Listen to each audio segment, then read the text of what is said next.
ونفلا. أعوذ بالله من الشيطان الرجيم. بسم الله الرحمن الرحيم. ومن آياته الجوار في البحر كالأعلام إن يشأ يسكن الريح فيظللن رواكد على ظهره إن في ذلك لآيات لكل صبار شكور. أو يوبقهن بما كسبوا ويعفو عن كثير ويعلم الذين يجادلون في آياتنا ما لهم من محيص. بسم الله الرحمن الرحيم. والصلاة والسلام على نبينا محمد وعلى آله وأصحابه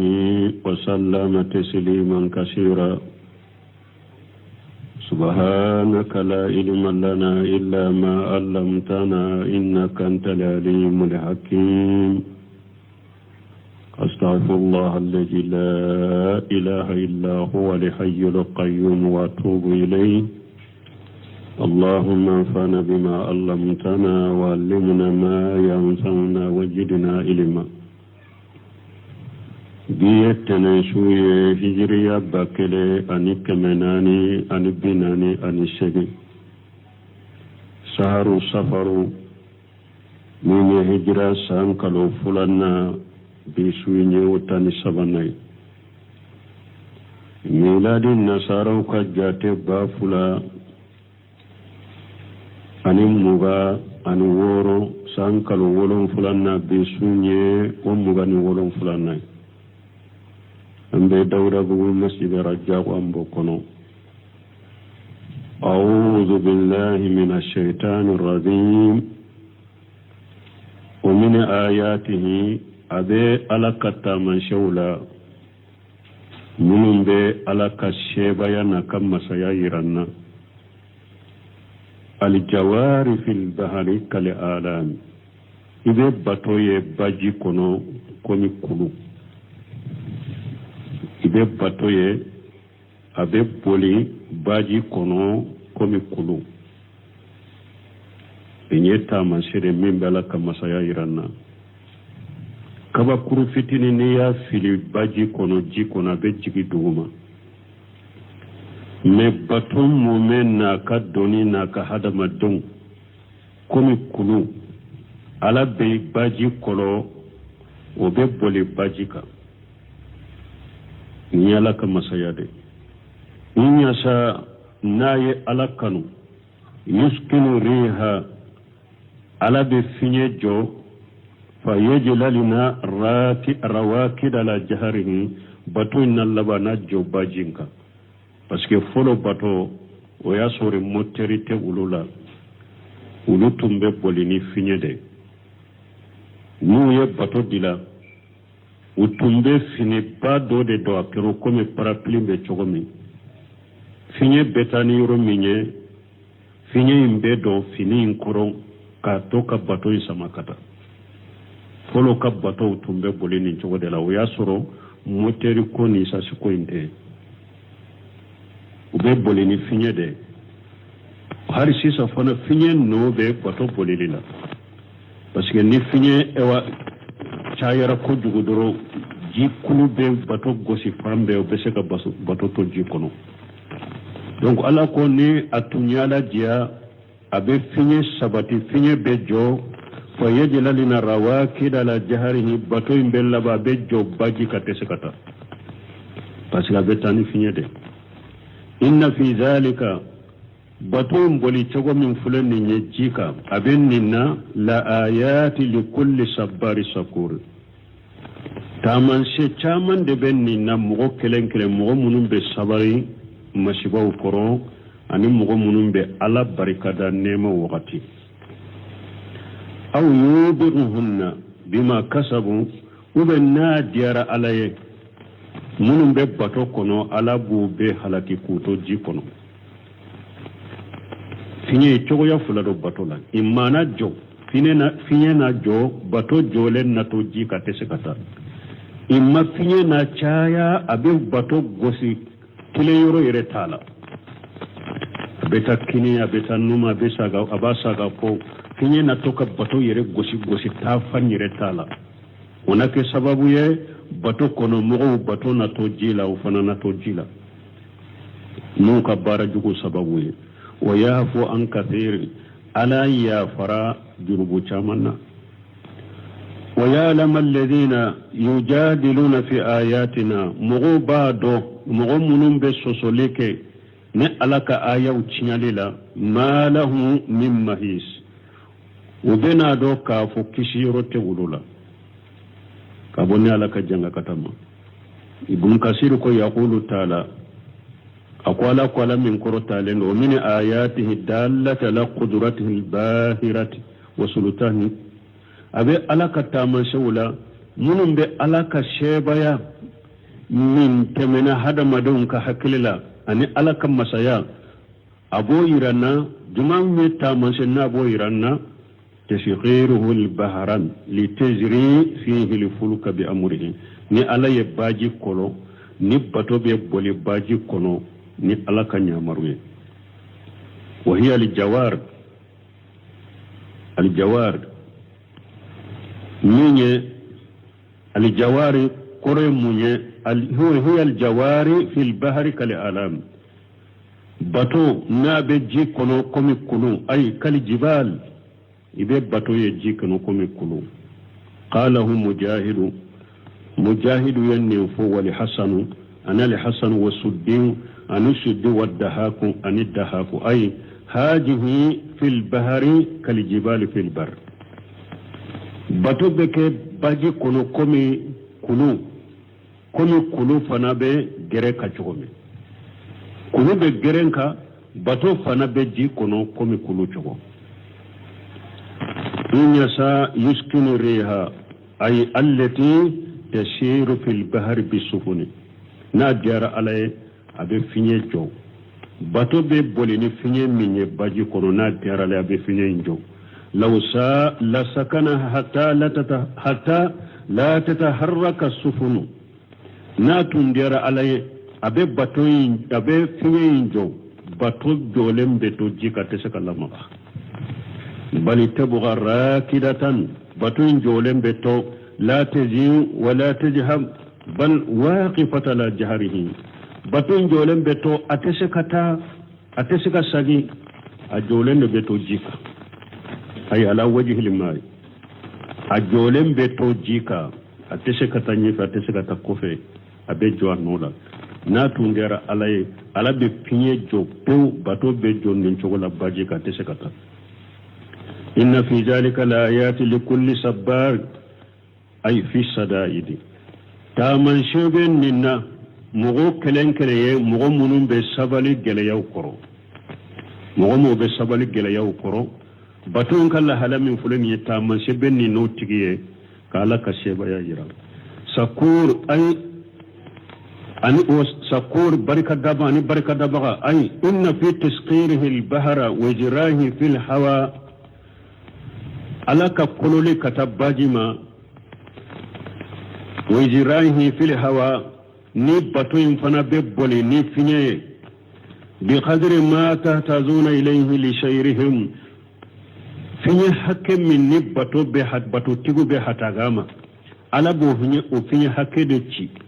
ni bato be bole nay ni fulen ni ala ben ninkede la dalalatu ala ni'amihi تعالى على قلقه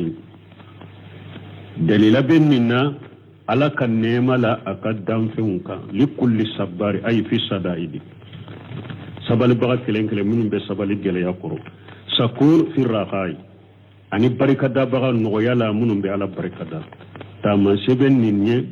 تامان سبن بطن ينشغل باجيكا سبال بغا يمون بسبال جل يقرو taman sebe bato illa halala bajika barika da bawo ye munum da la barika da no ya wakati qawluhu aw yubighunna bima kasabu أي لو شاء ناتون جار عليه لأهلك السفن وخرقها بجنوب أهلها ناتون جار عليه أبيب بطوي حلق كبتوك مو كنو مغو كوتو جيلا نوكا جنوبوية الذين هم راكبون فيها مغمونو يللم ببطوكا مغمونو ببطوين كنو ناتون جار عليه أبيب بطوي حلقي كبتوك كنو مغو كوتو جيلا نوكا جنوبوية ناتون جار عليه أبوكي ويأفو عن كثير أي من جنوبهم ألا يافر چامن هذا مدون كجنوبولا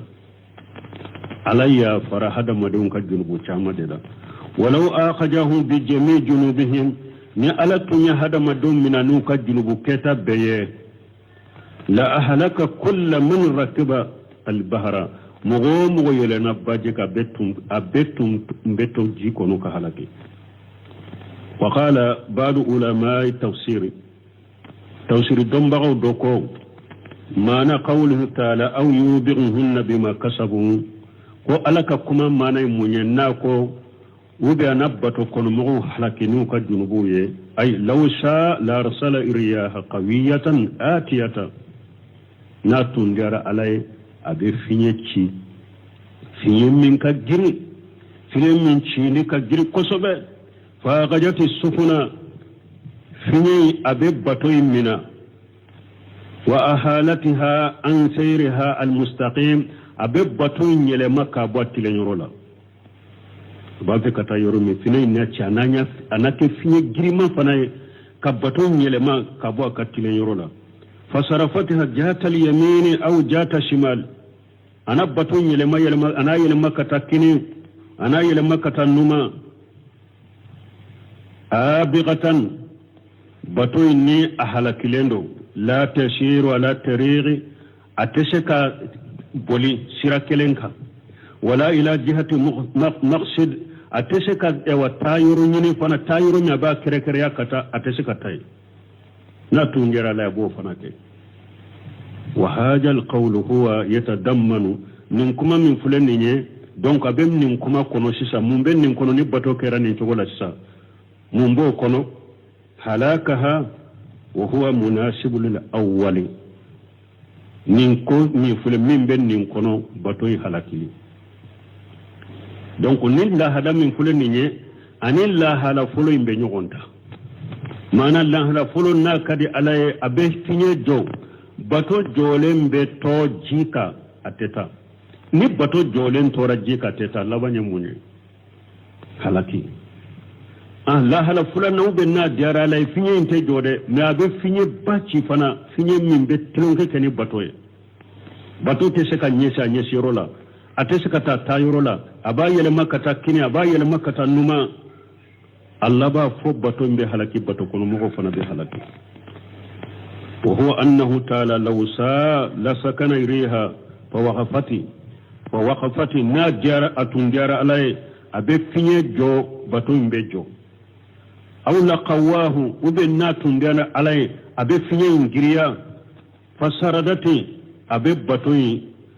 mboli boli chogo minte bato boli chogo wa abqati wa halakat bato imbe halaki abeto jikono abe halaki walakin bi lutufihi wa rahmatihi me alaka ne ehina ani alaka nema annahu yurshiluhu bihasabi hajati ala be finye mimbe bato bole ni hada madon ka haju hakke kama yurshilu matara بقدر الكفاية كم ni ala be sanji fana ci dan few manuka haju hakke watugumi walau anjalahu kaseera jiddan la hadama al bunyana ni ala tunye sanji jigi kujugu don ni kogo bebebi aw qalila lamma anbatat jari'an wa shimara ni ala sanji fitini fana de jigi na tunye sanji fitini de jigi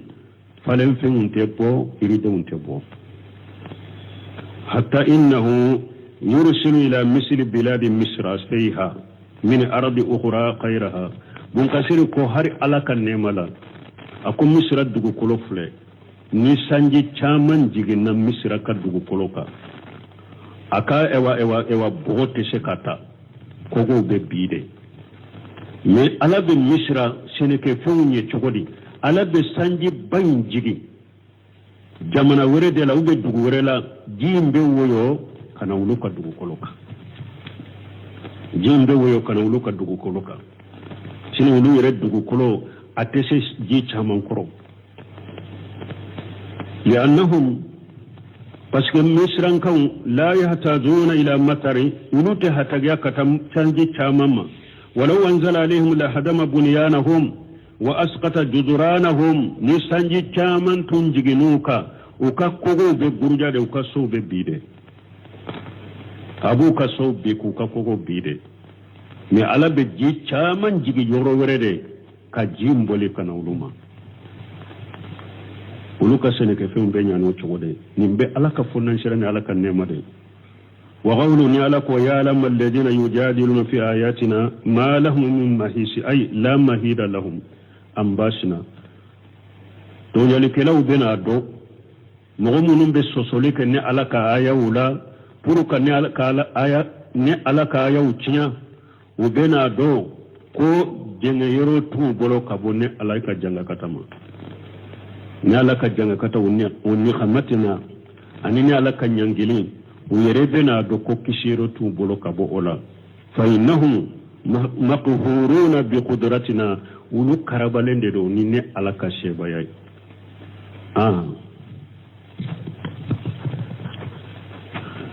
فما أوتيتم من شيء فمتاع الحياة الدنيا وما عند الله خير وأبقى للذين آمنوا وعلى ربهم يتوكلون والذين يجتنبون كبائر الإثم والفواحش وإذا ما غضبوا هم يغفرون والذين استجابوا لربهم وأقاموا الصلاة وأمرهم شورى بينهم ومما رزقناهم ينفقون والذين إذا أصابهم البغي هم ينتصرون فما أوتيتم من شيء ala ni aya kono abe jinya jasi anye koro kwanye kana bo jinya nofe jinya kam masiri anye kana bo nofe nema banende do nema wulilene do jiyan nema teto fama utitu min shay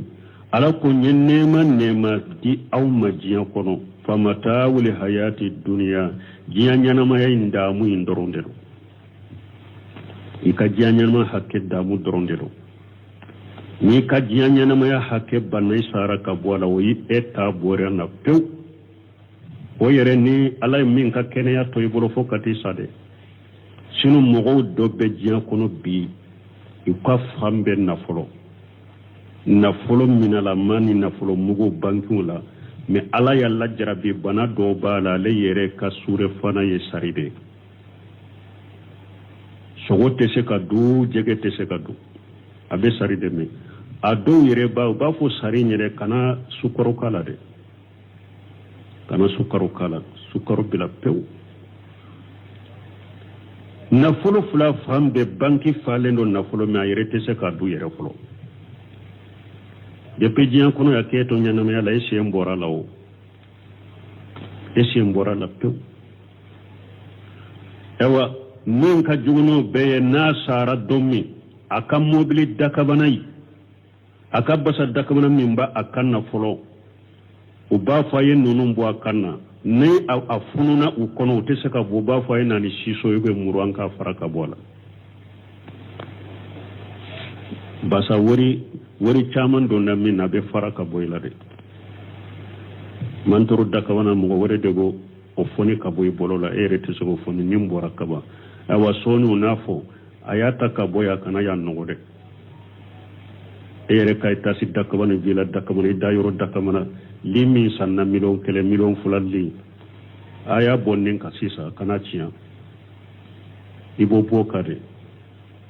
ibeta bila moroko la folo ini fato ibe se kabila fato do krefe ya su kwama ko sitala moroko mo be tilunge kenu ye folo ulubi fili moroko kono de komi jege tigi be jege fili samburu fura kono chogomi mako sitala ni kam mo de ma hinila ka fini yere birila ulu mako tala be logo fili chogomi wi fili korobiya ibe do de la ako 28 de wa 28 no de be bolo ayite gerola beta korobiya be nyini ado yere be kile to la yere ube aywa ku pen nunu fili juru nunu de sigine wona dura be wuli ube ba pusha be wuli ni ibe tan nin chogo de la nin jiyan fane munye ni hada madon ba ke kayada ka ciali ke fambe ko fembulu bolo ala ko ne fenwo fendi awma nin jiyan kono damu indoronde do o ma inda allah khairu abqa min be ala fe nin mo min ni ala bato ka baraje ni ka lagara sarani ni saram min be ala fe lagara o kawsa nin jiyan ne may o de betto nin jiyan ne mateto lagara la ka sarak kawsa jiyan ne may ni tele fulanna ala ka sara lagara o de betto nin jiyan ne ma chayara hada madem bulo chogo imma anata kito imma enata kato ateto atellaba lagara sara wode ye heray wode betto min lagara sara be jonge lilladina amanu lagara sara be mawde munu limanani ala limananya chinyalama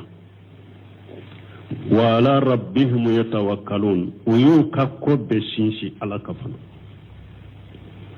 uyu kakko be sinsi ala ka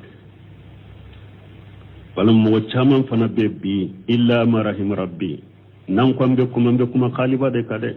an ta temo kelen munu nyalendo mo sempulu te sisa de har karam mo fule sisa illa marahim rabbi alama fara minka min ewan dusukun sinsile na yere sinsile be alaka ka ko bela nin koyin nedin ka ko da alaka nin kallagar antere mbala ni kallagar antere tala nani ala tabebe nani ciden tabebe mbala nani ala tatebe nani ciden tatebe tala hari nimbe saride du o kam ko dogo mo la bide mo chaman ka dina ba fe ka cinya bolo min jianna folo kam na folo tigu palom kam illa marham rabbi mo chaman ka dina yere ciana afure kurana kunna mimbe kurana kono atese kafo setigi sigilemba kurna ya nyata durunya benna ya dadelene aya be munumu mo chaman fule hadisa kunna bi akakko sinsilente alaka hadisa tese kafo a chogola ante nunu fona nyere koy karamo do nana nere kabirola akonne nana boyla kiye koybe e wadina fo chogo be unne kaba kole mbola ngoye munye akonne fule almamiyala ni almamiye be misira almamiyala akonne ninne sigira nye kitabuta ni nye takalla jeli fe mimbe kitabu kono tese kafo wallahi hayredda ko ale almami konne ale ya nya korota uba laje chogo mi nyewbe nye sama chogo mimbe kitabu kono ko ale tese kofo fo Allah ba fo Allah idrisu jo ni nyamma sibade awale da ya tafu mo chama be ni la halala ko nimbe qur'ana kono biye atese kafo nimbe hadisa kono biye atese kafo wajilu chogo nyima chiden ta biye atese kafo har misiru laje jamana kono ni jamu mumbu bilala wallahi almami chama be jamu ka sabote uyere chama yanne wala almami chama be jamu ke jamana en kono bi ube jamu sugu doke asabote me nimma ke mbesra be doni mindia kana tige nimma ke mbesra ukana ufana ge kimboe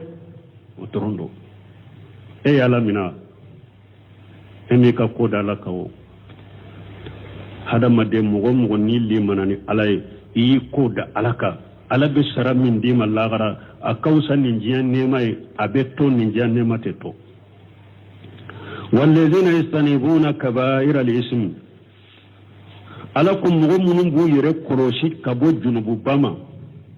kaba'ira junubu bawu galontige bola korofoli bola dolomin bola drogu taw bola ubafu ninde ba kaba'ira wal fawahisa ni junubu cejugu jene yawni gorjigene yaw ube kaba'ira junubu yede me kaba'ira be fo junubu baw toka al fawahisa ube fo junubu cejugu ka jene yawni gorjigene yaw alakum mu'minun bi yore koloshu uluma وإذا ما قدبوا هم يغفرون نمغو يولدمي فنا أي يولدمي ككما دوفو يمونغو لدمي ويكوالي دوكولا مونغو لدمي نويا يافاني نوفي درو بي يافيما نويا يافاني نوفي درو وبي يافيما والذين استجابوا لربهم أن مغمنون أتغي على جابي وأقاموا الصلاة ويفر لسالي دور ناتا چولا sere kuma fula ko fe mbali min ka gele na be we farda salli imadu dina piye farda salli de o sarra o farda salli abake ka bafe jamana en kono de akera de komi nya fo chukomi alimami allah fi an katata wallahi jamu be ke jamana en kono jamu sugu de be ke jamana kono mugo nimma ko bi dina ikadina la ni mi yire kolosi go jamu sugu la salliti ye koy umar ibn khattab ko ako kabaira junubu de do kasallu fara nyogon ka kasoro sababu te darurate ako kabaira junubu do bal lezinatu daima ko sanji fi kama mugo min be jamu ke sanji fi kama sanji nuguma kama sanji fitinu doro mugo min be ewa jamu ko kama ko tugo be katawula de ko e piuye salli min sama ka fara doin ka na wakati mase ko salli sahalente u kanka sago kare mun se mun ko mamu kasira la de ko kasira na de ko jamu yere fule har na darura nana akeli na ke baliya sosoli de bala do kuna darura na ka ke de kausa do ko har na darura na an ka to de kausa aku ko min ni sosoli bala nin chogolawo ebe wajibi toyo kama chogodi ka salli sallahu wati lawo wajibi de ka salli sallahu wati yo haramu de ebe haramu ke ko kama chogodi ko min sosoli yere ba fasamanta baliyala akwal mamu kasirala de akwa kana ta doni daw yere ka doni min ni ala bawu nyinen kala la garate sa korode ay sabani de akasirala nya de ni jiya te to koy setigi mimbe ani ewa jama mimbe ebila ni jamula ni jamu kunte hari ni ka bana jugo yara doro abana uni tugira ka bonyogona hari foli tuye janko ni doni ka kaburu kono anka sabali wa khamu salat mun yusallina ta chogola wa amruhum sura bainahum aw nubuka kum ke fana be nyogo hakilina nyidi ube hakilina nyini nubuka kuke ube fara nyogo ka hakilina nyini mana dina masalaha be minna ube hakilina nyini koke wa mimma rajaqnahum yunfiqun aw ala yugarjaga minna ubadun nafaqati fana والذين إذا أصابهم البغي ولودوا فنا نمغني يؤتون كبهما هم ينتصرون سيبو ينو بسكو تاجر سريلا مقدس لونته parce que hada madde nim mugo yittonya abbagaruma mugo min niman ka ya fama ni yo tema sheki hakkede min ala dese de koso wala goside nim mugo nunu shebu ye ubeshe ku ka tajiru sara mugola awna tabi do be ya fahima ulu bena tawsir kono yaqulu taala bun kasir ko ala ko ala min korota lendo muhaqqira lisani li hayati dunya ni ala be jianya mayayi na ba jasha nyakoro wajinataha ani jiya kam masiri wa ma fiha min jaharati ani nema min be jiya kono e wa masiri mun be jiya kono fulurun jiya fuluru munun be jiya kono won na'im ani jiya kan nema alfani nema munun be ba nu be wuli ala ke kode jashi anye koro bi qawlihi ta'ala ni alaka kuma ni ala koro talenu fama utitum min shay'in famata'u li hayati dunya ay mahma hasaltum wa jama'atum fala taqtaru bihi mun kasir go la nyine munye kunna yin nafulo soro ayen nafulo faranyoka akana marsano yede eyin nafulo soro jiyan kuno ya eyin nafulo faranyoka jiyan kuno ya fata wala taqtaru bihi akana marsana yede fa inna ma huwa mata'ul hayati dunya jinya kanyana maya damu doronde do wa hiya daru daniyatu jiya fana ye so de so majigilende do faniyatu duna ye so bannende do jailatu jiye so wulilende do la mahala kuma to layre jiya so majigilende so mani so deni so majigilende jiya so banto de jiya so wulito de jiya kuma to la وما عند الله خير وأبقى أي وثواب الله تعالى على كسرى خير من الدنيا ودي كوسا جنايه وهو باغي سرمدي لا غرن فود بيتو بدا فلا تقدم لفان للباغي إماي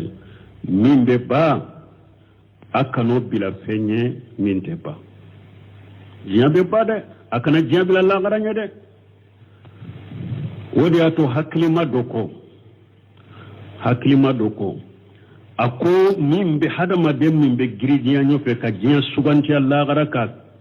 kan nisonja ni jiya kan nema ye ka ciali kenaye ni kwa mafato abe digala ako kasoro ako ala ko jiya fule jiya ye bogosode ite to akono la garaka so sanu ni wari jedero ni bobi donnala ibe to akono ako hada mane hakilima ni mo do ke emasisa karasa du fula bembolo ni ndui bogo sode do ale bogode ni ndui nye simade me du mi nye bogo ye do kono o yipta ye kudai mo site se ke bola o yita de kudai me sima so infolo ntule ni do de fana kono do kono me te to kono de nimma ko seraw do isera ma mbi bode ako haklima ibe jumanta bogo so mi be to akono kudai ibe do ta haklima ako chogodi ala ya yaranna ko jinya so de ye bogo soye la gara so ye de sanuni worije de nona ta ganye bogo so inde sugantiya sanuni worije ka soka e ka haklibe mi ha fo mi te to akono bogo so mi te to akono eye sugantiya soka so minye sanuni warje ni donna kono fane ba kono kudai ni ko jiya nyine na ma jiya kanu baga ma fato abe digala ma nyu na fato ta jiya kono alaka hakiman da mu wali haja qala taala min da ko sala ko la min qoro talenu lil ladina amanu ay lil ladina sabaru ala tilka malaji fi dunya ala ko abeke mugoye mugumunu sabalera ka jiya damu intoy وعلى ربهم يتوكلون أو أكاكو داوتي ألكا ليؤينهم على صبر برو على قدم سبللا في أداء الواجبات ألك واجب دينلا وترك المحرمات أن ألك حرمكو توللا مغمونو كيران انتولا هيران من بو يلا غرقو سجناتا مبالما بنو كسير يكما بايا فانا هذا مدين كلين بجيان لبا منا deme nyini alafe ika koda alaka ika deme nyini alafe alaka wajibu dire alaki deme ola ika alaka wajibu dia chokola ambe jela ba minna hada maden kele ika koda alaka ika deme nyini alafe alaka haramu ko alaki deme ku toy sino bara do sisa de ni mugo ite qur'ana kala ana tawsiru ka famu mugo nyuma munun temena ku ka tare ko kalabbi e yere be sika yala nebe nyamin kawo korinete galon ka de parce que nyaate mugo la ni mugo be nafe korinete galon ka de ay ni mogo mo pour ki sabati toka qur'ana kala bitadabbur ana tafsir nyumo ika ciden ka hadisaw kala wulu sarahu nyumo mogo nyumo munu temena inye ika wulu ka tariku kala nunu nye sababu bele bele bade no be hadama den sabata be jiyan laba minna sino sabati toko ka gelere summa qala wa kufi alako والذين استنبوا كبائر الاسم والفواحش وقد قدمنا الكلام على الاسم والفواحش في سورة الأعراف بنكسر كوكو عليه كما فوقتمه كبائر الفواحش فرم فانشام نبون نيغونچه كومي نيافو تومي كوايو في سورة الأعراف كنو وإذا ما قدبوهم يغفرون أي سجيتهم أو النمومنون كمون يكاكو دا ألكا وكدان تقو دي فنا وكدان تقو دي دو تقتدي صفحا ولأفوى عن الناس وقد جغل وقد جغل فنا نوبو udusukun jeya anuka yafa mugoma laysa saji'atuhum al-intiqam min an-nas وقد جغل ku tajuru sara mugola وقد ثبت في صحيح اثبت حديث سهل كنو ان رسول الله صلى الله عليه وسلم ko alaka cira laka tanuna kisibaka ma intaqama li nafsihi qattu ko cide ma attajuru sarayere abara ma ya famu hadisa to be ke minyede illa an tuhtahaka hurumatullah fonni alaka la horma fodo itemenoka ay ciden to mo wala de ala soso kala soso ciden nyana ube kala ka dina ciya ciden nyana ube ka haramu ka ciden nyana ato to mo wala mo ko yere o famu parce que mogo do fana ye sabali jate mina de hari ni mogo minya ko abe e ka dina ciya ka boy bolo pon o be ka fara ka dina ciya la e ma soma ko yere bonya bagaro sabali lente ay wote cide ma soma bara cide mam atajuru sara mogo la minna yere ka hakke are ka hakke personnali aka diya ko la ayere ka hakke personnali ama tajuru sara mogo la wala me dina tede dina ko yoro tede ye ala soso cide nyana dronya woroni kala nyabe bile ala tay minyo de be kila ube de be fiyo yoroni be ino teta foni ala ka froma do farsara ciden to to mo wala koy an ibrahima qala kana al mu'minuna yakrahuna an yastajillu anan ibrahima bolo akom mu'minu tunkera kulu kam mu'mini doya mu'mini kayire kam mu'mini doya ko mu'minu tumbo okko sobe wa kanu ja khadaru afawu men nu usera kaya fa mu'minu be yafima kam mu'mini doya fana mu'minu tunkera ku doya o mandu yede men ni mu'minu doya o sera u beseka ashebuye ku tajuru saraela u beseka yafa ema وغيره الناك والذين استجابوا لربهم أي تبعوا رسلهم مني وتجي على جابر لنين منيوي على كتشيدون وتغروكو واتوا أمره ويا على كنيامر كمبتو واستنبوا ججره على يقبل منا ويرك رسما وأقاموا الصلاة وهي أعجم لعبادات الله عز وجل إماي ويسلجوا salli ala kabbato bele bele bawde ye salliya wa hiya ajamu li ibadati Allah azza wa jalla bun kashiri ko ala kabbato bele bele ba ko ye salliya ala kabbato bele bele ba ko ye salliya uyo nati achogola o salli de kera fenni aw mbolo abe sallu to ku fara nyon ka be yala ni karin ne beddewe la hawla wala quwwata illa billah balma wallahi anta ka contrôle rambe konnan jawde ka wuyendi ni doni ke bawo ko sanji min be ke sababu ka jamu ke sanji min ne sirkala sun tige pew mo tese ka bokata sugula mo tese ka bokene ma mo tese ka bokati ka makta mo tese ka ta yoro si sirkala sun de tigera donc ni sanji min ne sirkala sun tige aka jiya ko tige a ce ka boka jiya ko ke o ba daga wuya ka jamu fanake me sanji mi mau ka jiya ko tige umbe jamu ke sani mo do ko karase ka watambe sugula ibeta takana ibe alaka farda sallu fara nyogon ka kata da ite ta fuela abese ka kere sano dugu ka je en nin namina ibe ta mun fa lay wala aya yere kolosi de ambe mun fa yambe konan jawde kawye koy aya yere kolosi ni jamu bambale la de awte hadisa wo do ka teme ciden ka sebo ka hadisa ma sabati ko ciden jamu ke sanji kama bara jamu be ke kuma sale na de men na darwa gelen nana ko min ba fe ka seyro dola wakati kanimina wa qamu sarwi ajamu ibadati lillahi azza wa jalla wa amruhum sura bainahum abo kakko fana ube nyugo haklina nyini ay la yubrimuna amra hatta yatasawwaru fihi litasaadu bi arahim fi misl khurub ko te ko shike fana mu'minu te ko shike fana fo ka fara nyugo ka nyugo haklina nyini ukanka munke misali la komi kelew ukajahadu wama jara majraha ani komi nye jama koye komi jahadu na nyugo kama qala tabaraka wa taala komi ni alakum masamin ka bakoro talenu wasawiruhum fil amr alako tire mai ka shego ni komi nana ika shego fara nyugo ku ka hakilima nyine kata ayanga wali haja kana yusawiruhum fil hurubi ninde koso ciden tumbe shebo hakilina nyine kelewula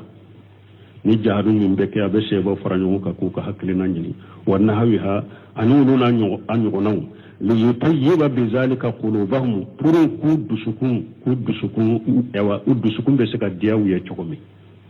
kuni sonja wa hakaja lamma hadarat umar ibn khattab radiyallahu anhu wafatu hina tuina bun kasir ko chogo kelendela ako tumami sayanna na umaru ma tumami ya soho ayere ya do ko ate boala jala li amra badahu sura fi sittati nafari umar ibn khattab ako min nyenye mayani islamu ka khalifa ya umar yo mo woro de yira ako ni fatura ni mo woro awde kata nyogonye aw mo woro dola kele na benna minna o ka kenye mai sanin kana ka kuma tola yawan nin fana ye silamiya la fama be sigi cogomi silamiya la masake be sigi cogomi silamiya masake sigi cogo a dola kelen de fulanye nani de do silamiya la mbe masake sigi cogomi nani de do turuku tansibul imam li hakim fil islam nan ba fe kanyema nyini silamiya nyema nyini chogo nani dedo tariqatul ula sirafolo bayatu ahli al-hal wal aqd mu'minun be ko shirika ko foni wulude billahi du tanyema do ka ko krasanyi ke nyemai abubakar sigiran ni chogo dela tumami ciden fatura sani ka ciden sudo saqifatu bani sa'ida shebo tara nyugo nyede folo fo ben kera law be tara biaka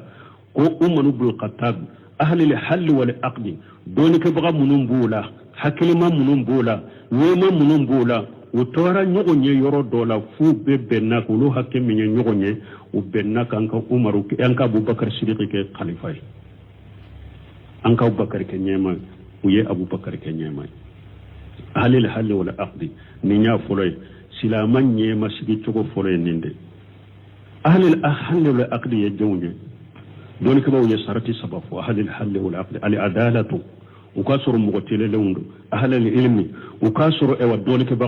أهل الرأي وكاسر حتى يمن تقول أهل الحل والعقد ينون دي مقتل لون دي دون كبا دو حتى يمن تقول دي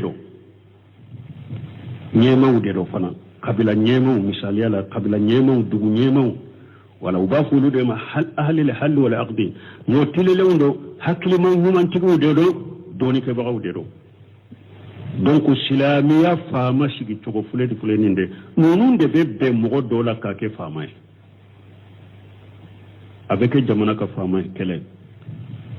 الطريقة الثانية سرف لنا أن يعهد الإمام إلى من بعده بالإمامة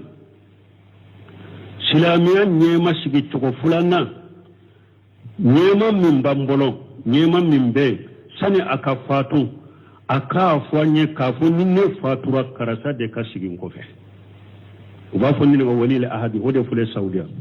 misali la sala ka janyama ni saudiya masakete sisa sariyala wali la ahada ka deinde be ke saudiya nyema fonna yere ya di mugumade wali ahadi yenninde ni fana delay munye abubakar siddiq tana ka fatu abubakar siddiq da ya fo mu'minu ye akonni ne fatura ni umaru ke nyema ye nkofe umaru sigi chugo keraw chugo dela wali la ahadi abubakar de ko na le fatura umaru ka ke nyema ya kofe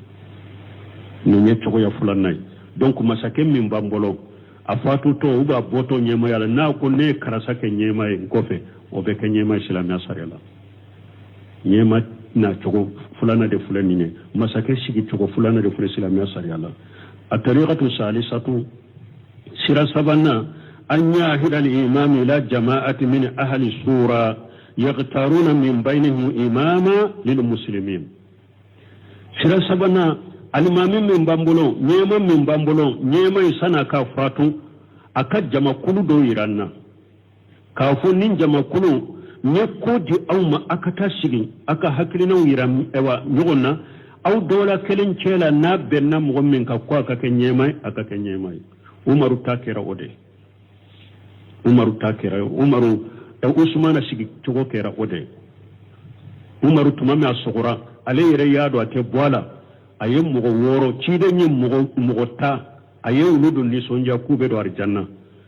mo tay umaru fatule ka boy woro de tora kofe umaru ko woro de katanyo nye utogo foraya hum usman folo usman ibn affan folo wali ibn abi talib wa yafulana wa talihatu anu talihatu wa jubair anu jubair wa sa'd ibn abu waqas anu sa'd ibn abu waqas wa abdurrahman ibn auf radiyallahu anhu ani abdurrahman ibn auf laka je kabo muma umaru ye koto ni woro de bolo akonni mo woro awde kata shiki na benna mugommi na mugo woro chela na benna mugommi ka kwa kake silamu nyema en kofe akake silamu nyema akonu be ere nyonke ade abdullah kata kake anyana me kuma ta boloye donc mugo woro intara nyugo nye nu mugo woro benna ka be benna ko manyugo soso ko usmana ka kai usmana ka khalifa yan anana nin chogodela ninye sabanay nanina tariqatu rabi'atu shirananina ni akera obeke islamiya masake sigi togo abula an yatakhallaba muslimu bi sayfihi hatta yaghdaw lahu an-nas wa yanqadu lahu fataltazimu imamatuhu jama'a lil kalima sabana islamiya sariya be min jatemina ko islamiya kanye masake kanye masigi togo do donc ni mogo minni aleye ewa keleke ka kude tanke islamia sharia kono mais ni mogo minye kude tanke masake mimbe aya faga ka boy uba ya ge ka boy asigile fana sabatira jama be sonna akali mamiyama ube jama famba sonna akanyema yana akera nyema abdul malik bin marwana anana nyema yala ni chogodela ale hajjaj ibn yusuf tunyale de gouverneur aye ibn jubair de tumbe nyema yala ale bamuruta ka keleke fu ibn jubair fagara akera nyema abdullah ibn umar yere tumbe asonna ka nyema yama ahli sunul jama be benemba ka ni min ye kude tandinke ye place ko ni soro asabatira be ka nyema ya sabati ikera nyema ubobo hadisa jumama wa in ta'ammara alaykum abudun habashiyo abe bo hadisa dela cidon ko alaykum bi samwata wa in ta'ammara alaykum abudu habashiyo bawma akan yema ayaka kuma lamme akatuga ko harin ni ichopi far ewa jon node kera node nana kaw karaba kaw kele kaka kan yema ayeto ko don ka ba ko ni hadisa yestin ba to ken nindela ni hadisa de delila har ni min ye kudeta na yo de ke asigira ka ba kera nyemay parce que kidin ka hadisa salo don te ke jo islamia sharia don yere te ke mo ka nyemay parce que cidenya hadisan nati ako taqaddamu quraish wala taqaddamuha taqaddimu quraishan wala taqaddamuha ni hadisa salai ako yoro nyemaya ayi quraish gan kade ke nyemaya mo kanan ke nyemaya qurasan kanye ne komi ni quraish gan kad donin te sanni famaya donc ciden ko quraish de be ke nyemaya arabu mais ni jomi nana yekele ke fo kera nyemaya aka nyemaya sabatira walau kana abdu habasiya wala mbalimo kaba ko be mo ka tibariyala ambe nunun fo de aka ka tayoro do munun ba fo kulu ye karamo ye fama munun be palasila sisa unana palasila ni choya minye silamia sariya jena de mbaye fama ude do fo katusa ube fo katu yere ka boye fama ude do wo munun bu dambe kata donima ani karamo ya ulu de be sage ka fo kun munun ka wule vote kate vote te silamia kono vote silamia ka nyemanya to vote bora de la démocratie vote bora la cité de kono silamia ka fama na to vote we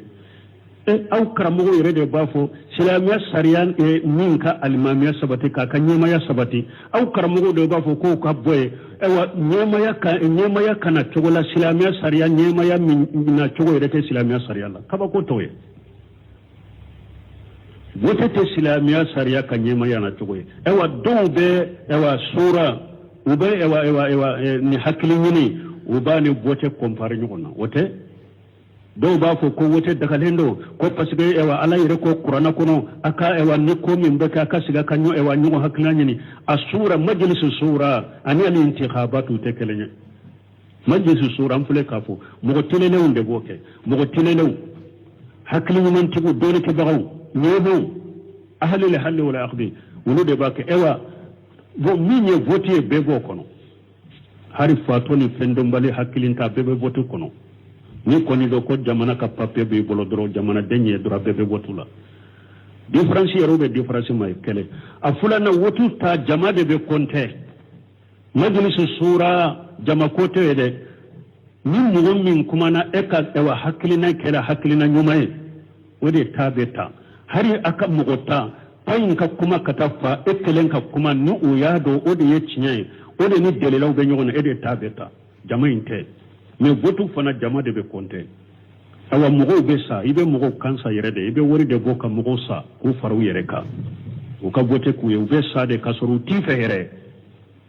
yere baro ka nyema ya yere manye jamana ma me ni wori do ma yusa dorobe votu ku ye woni majlis surate kelenya de wotite ye haramu de wotite islamia sariala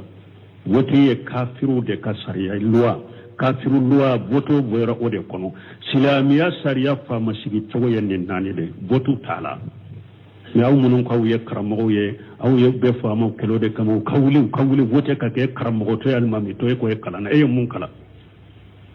e mun bomi ewa ciyali min be gotola mahmuru li imam aye kitabu de dila tanwir julumati li kasfi mafasiri intikhabat aye ewa ciyali binani ni duro de be gotola ciyali binani ni duro o de be gotola ciyali binani ni duro o de be gotola o kitabu kono ewa subuha be mugo munu be wote ke karamugo munu be gotola daga o be subuha fo be ko nyagamile fo aya be jabi kitabu kono kala ndambe ko nanja ka munnya arabu kawun kala nyode fo ay sage kata karamugo bawma de nama sage kata karamugo bawma be janla ba minate ta fanni na fanyere do yere la komi wati yimina ya mbato ya inshallah mi ala sunna dersuwere kuma into amba dafa سبحانك اللهم ربنا بحمدك أشهد أن لا إله إلا أنت أستغفرك وأتوب إليك.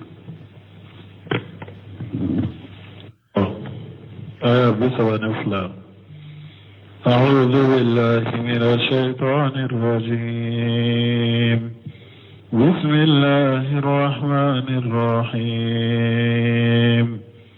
ومن آياته الجوار في البحر كالأعلام إن يشأ يسكن الريح فيظللن رواكد على ظهره إن في ذلك لآيات لكل صبار شكور أو يوبقهن بما كسبوا ويعفو عن كثير ويعلم الذين يجادلون في آياتنا ما لهم من محيص. بسم الله